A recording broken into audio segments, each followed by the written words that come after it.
तो hello friends, welcome to the nursing notes YouTube channel. आज की इस वीडियो के अंदर हम यूनिट फोर्थ कवर करेंगे। यूनिट फोर्थ का जो नेम है वो है डिसऑर्डर ऑफ डाइजेस्टिव सिस्टम। ठीक है।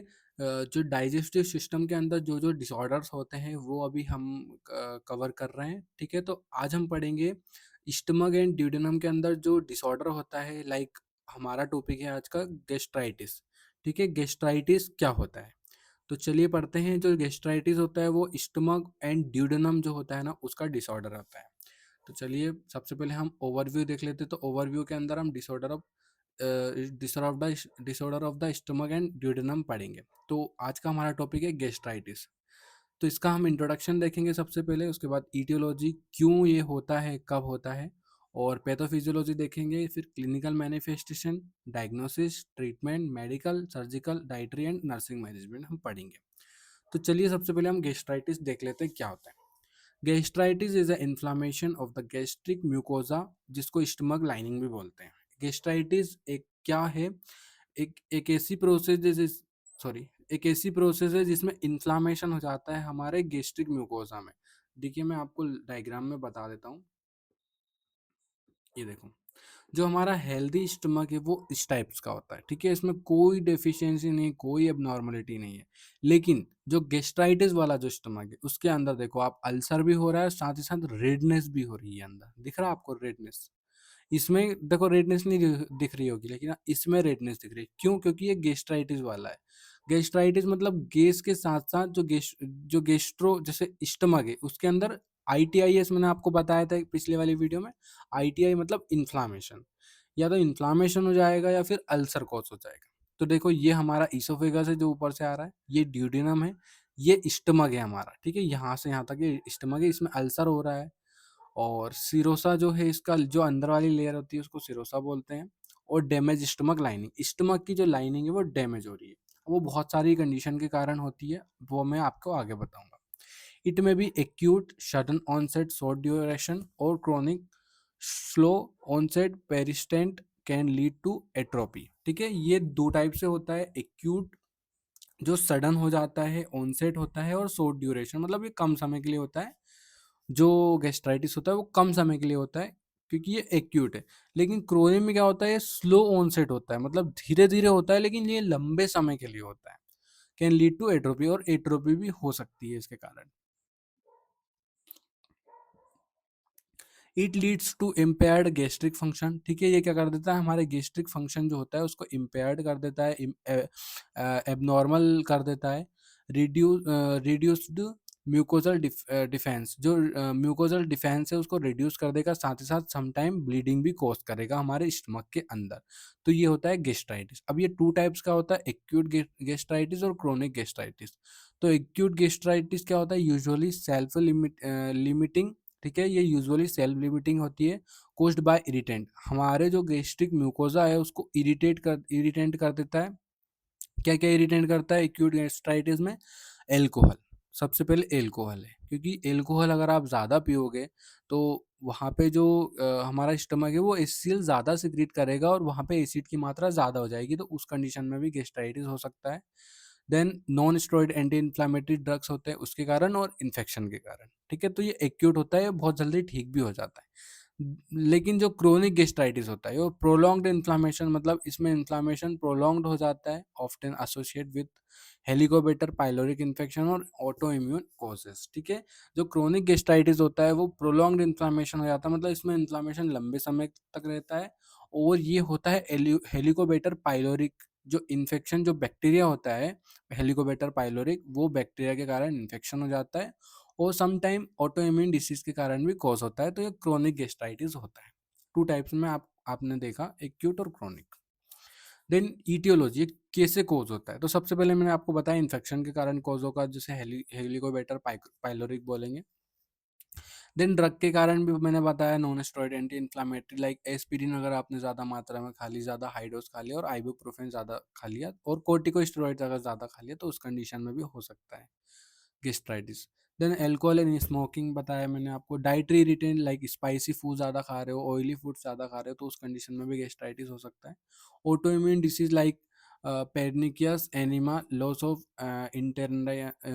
इंटरसिक फैक्टर्स, इंट्रिंसिक फैक्टर्स जो होते हैं ना वो लॉस हो जाते हैं और एसिड की मात्रा ज़्यादा हो जाती है ऑटो इम्यून डिसीज में।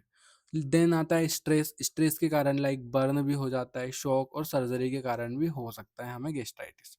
रेडिएशन और कीमोथेरेपी के कारण और bile reflux into stomach, bile juice जो होता है हमारा गॉल ब्लैडर और लीवर जो सिक्रीट करता है, उसका अगर रिफ्लक्ट हो जाता है हमारे स्टमक के अंदर तो उस कंडीशन में भी हमें गेस्ट्राइटिस हो सकता है। देन पैथोफिजियोलॉजी देखते हैं तो इरिटेंट फैक्टर्स है H pyloric, Helicobacter pyloric, non steroid anti inflammatory drug, alcohol, stress. ठीक है, ये इरिटेंट फैक्टर्स होते हैं। ये क्या करता है, डैमेज कर देता है हमारे गैस्ट्रिक म्यूकोजल को और back diffusion of HCl into mucosa. ठीक है, अब क्या हो जाता है, HCl का बेक डिफ्यूजन हो जाता है हमारे म्यूकोजा में। ठीक है, वहीं पे ज्यादा मात्रा में रहेगा तो उस कंडीशन में फिर अल्सर या फिर जो भी है, फिर क्या होगा, इन्फ्लामेशन ऑफ गैस्ट्रिक लाइनिंग, जो गैस्ट्रिक लाइनिंग है उसमें इन्फ्लामेशन जाएगा जिसके कारण एडिमा हो सकता है, हाइपर थर्मिया सॉरी हाइपर इमिया हो सकता है और इन्फिल्ट्रेशन ऑफ WBC जो होता है वो इन्फिल्ट्रेशन हो सकता है जिसके कारण इरोसिन अल्सरेशन ऑफ म्यूकोसा। ठीक है, म्यूकोसा के अंदर अल्सरेशन हो जाता है या फिर इन्फ्लामेशन हो जाता है, तो इससे कोज होता है हमारा गेस्ट्राइटिस। अब clinical symptoms pain, nausea, vomiting और ब्लीडिंग हो सकती है। क्लिनिकल फीचर्स यही है क्लिनिकल सिम्टम्स में। ठीक है, देन हम देखेंगे क्लिनिकल मैनिफेस्टेशन में, तो एक्यूट गेस्ट्राइटिस के अंदर इपिगेस्ट्रिक पेन हो सकता है, फुलनेस हो सकती है, nausea, vomiting, loss of appetite देखने को मिल सकता है, हेमेटेमेसिस जैसे लाइक वॉमिटिंग, ब्लड के साथ वॉमिटिंग आ सकती है, और मेलेना, चेक स्टूल, ठीक है, ब्लैक स्टूल, सॉरी स्टूल में स्टूल ब्लैक हो सकता है। ब्लैक स्टूल मतलब ये होता है कि इंटरनली आपको ब्लीडिंग हो रही है in severe cases. Then chronic gastritis के अंदर वेगस इपिगेस्ट्रिक डिस्कम्फर्ट हो सकता है, जो वेगस नर्व होती है वो इपिगेस्ट्रिक डिस्कम्फर्ट कॉज कर सकती है। ईयरली सेटिटी, ब्लोटिंग, ठीक है, ठीक है, ब्लोटिंग हो सकती है वहाँ पे, और एनोरेक्सिया एंड वेट लॉस देखने को मिल सकता है। पेर्निशियस एनीमिया देखने को मिल सकता है if autoimmune due to intrinsic factors deficiency, like vitamin B12 अगर कम मात्रा में एब्जॉर्ब हो रहा है तो उस कंडीशन में आपको देखने को मिल सकता है chronic gastritis. Then diagnosis, history and clinical symptoms हम डायग्नोस कर सकते हैं, इंडोस्कोपी विद बायोप्सी करवा सकते हैं, और रैपिड यूरिया टेस्ट और urea breath test like H pyloric detection, जो हेलिकोबैक्टर पाइलोरिक होता है वो इससे डिटेक्ट होता है, किससे, urea test, rapid urea test और यूरिया ब्रीथ टेस्ट, इससे। ब्लड टेस्ट लाइक एनीमिया तो नहीं हो गया, विटामिन B12 की डेफिशिएंसी तो नहीं है, यह हम देखेंगे। Stool antigen test like H pylori stool में तो नहीं है। Occult blood test for GI bleeding के लिए ब्लड टेस्ट करवाना है, लाइक एनीमिया तो नहीं हो गया पेशेंट को, ये सारी चीजें। देन मेडिकल मैनेजमेंट में remove the cause like stop and non steroid anti inflammatory drug को स्टॉप करना है, एल्कोहल को स्टॉप करना है, साथ साथ स्मोकिंग को भी स्टॉप करना है, सबसे पहला पॉइंट। फिर सेकंड है एंटीबायोटिक्स देंगे हम, हेल्प जो एच पाइलोरिक जो हमारा वो है बैक्टीरिया, उसके कारण हम उसके कारण हमें गैस्ट्राइटिस हो रहा है, तो उस कंडीशन में हम एमोक्सिलिन और मेटाक्लोप्रोमाइड सॉरी मेट्रोनिडाजोल जो बैक्टीरियल एंटीबैक्टीरियल एंटीबायोटिक्स है वो देंगे, ये बैक्टीरिया को किल करेगी। फिर प्रोटॉन पंप इनहिबिटर देंगे तो ओमेप्राजोल आ जाता है, पेंटाप्राजोल आ जाता है, रिड्यूस एसिड को रिड्यूस करता है। और H2 जो ब्लॉकर्स होते हैं, H2 रिसेप्टर्स को ब्लॉक करने वाले, तो ये रिनिटिडीन है और फेमोटिडीन है, रिड्यूस एसिड सिक्रीशन, ठीक है, एसिड के सिक्रीशन को रिड्यूस करते हैं ये H2 ब्लॉकर्स। और एंटा एसिड ये क्या करता है, न्यूट्रलाइज एसिड को न्यूट्रलाइज करता है एंटा एसिड, तो एंटा एसिड को ही प्रोटॉन पंप इनहिबिटर में यूज करते हैं, ओमेप्राजोल, पेंटाप्राजोल, ये एसिड को रिड्यूस कर देता है। Cyto protective drugs sucralfate sorry sucralfate, misoprostol like protect mucosa को प्रोटेक्ट करता है। विटामिन B12 इंजेक्शंस देते हैं इफ परनीसियस एनीमिया प्रेजेंट, ठीक है, अगर ज़्यादा मात्रा में एनीमिया हो गया तो विटामिन B12 का इंजेक्शन देते हैं। देन सर्जिकल मैनेजमेंट में really required indicated only in severe complication ulcer bleeding not control by medication. अगर अल्सर और ब्लीडिंग हाँ कंट्रोल नहीं होती मेडिकेशन से तो उस कंडीशन में फिर सर्जरी करनी पड़ती है। गैस्ट्रोक्टोमी और वेगोटोमी में भी कंसिडर्ड। ठीक है, इसमें गैस्ट्रोक्टोमी और वेगोटोमी होती है जिसमें क्या होता है कि जो अल्सर हुआ है वुंड ज़्यादा हो रहा है तो वो दूसरे ऑर्गन तक ना जाए, इसलिए स्टमक की वहाँ पे हिंदी में बोले तो इसकी सिलाई कर देते हैं, वहाँ पे सूचर्स लगा देते हैं। देन डाइटरी मैनेजमेंट में नथिंग बाय माउथ एनपीओ रखेंगे पेशेंट को ड्यूरिंग एक्यूट फेज, जब सर्जरी चलती रहती है उस टाइम पे। देन ग्रेजुअल री इंट्रोडक्शन ऑफ ब्लैंड डाइट। ठीक है, ब्लैंड डाइट देना है, फिर स्मॉल फ्रिक्वेंट नॉन इरिटेटिंग मील देना है, अवॉइड स्पाइसी फ्राइड और fatty food, alcohol, caffeine and smoking, ये सारी चीज़ों से अवॉइड करवाना है पेशेंट को। अवॉइड हॉट और वेरी कोल्ड फूड्स। ठीक है, नॉर्मल जो फूड होते हैं वही खिलाना है। Encourage soft easily digestible foods. ठीक है, पेशेंट को soft easily digestible food patient को प्रोवाइड करना है। एडुकेट हाइड्रेशन, हाइड्रेट को बढ़ाना है, मतलब हाइड्रेशन रहना है, डिहाइड्रेशन नहीं रहना है। नर्सिंग मैनेजमेंट के अंदर सबसे पहले असेसमेंट करेंगे history of irritant use like alcohol और non steroid anti inflammatory drug. Symptoms में pain, nausea, vomiting and bleeding check करेंगे, असेसमेंट करेंगे। न्यूट्रिशनल स्टेटस चेक करेंगे और असेसमेंट करते रहेंगे इसका।